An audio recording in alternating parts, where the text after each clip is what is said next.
In the days after Hurricane Katrina slammed into the Gulf Coast, a team from San Diego Fire Rescue responded to a national call for help, and they were ready. Feelings of excitement, the opportunity to go do some good, to go help, to go make a difference. After driving 36 hours nonstop, they set up a base camp in New Orleans. Battalion Chief Johnny Flores says every mission into the flood zone was done under armed escort. When the sun went down there, you could hear gunshots, you could hear a lot of noise off in the distance. When you're looking around, it was a little overwhelming of the devastation that we saw. Entire neighborhoods near the levees were under 8 to 10 feet of water. With no communications and limited supplies, Assistant Fire Chief James Gabbery says they did whatever it took to reach survivors. We were confiscating any boat we could find.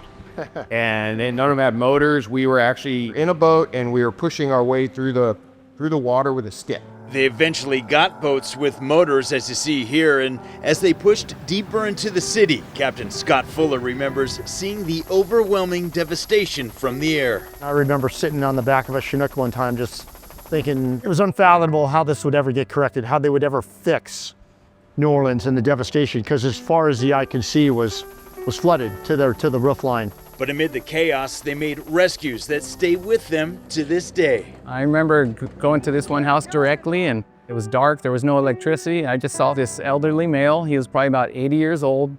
He's sitting in his recliner in 3 feet of water. And I just remember walking up to him and asking him, hey, are you okay? And I escorted him out. They spent 19 days in the disaster zone, checking homes, cutting through rooftops, and pulling people from attics. We had the boat up against the roof, and Mike McBride was with me that day, and he was chopping up and cutting on the roof. The San Diego team that deployed to Katrina was part of California Task Force 8, one of FEMA's national search and rescue teams.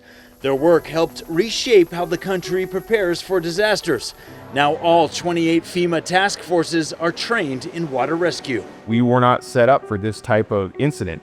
Now we are. And while the physical toll was immense, the emotional weight and the bond they built with each other have lasted 2 decades. I love doing this stuff. I love helping people. I love the camaraderie with the people that are around me.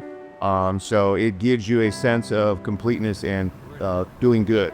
Brian White, CBS 8.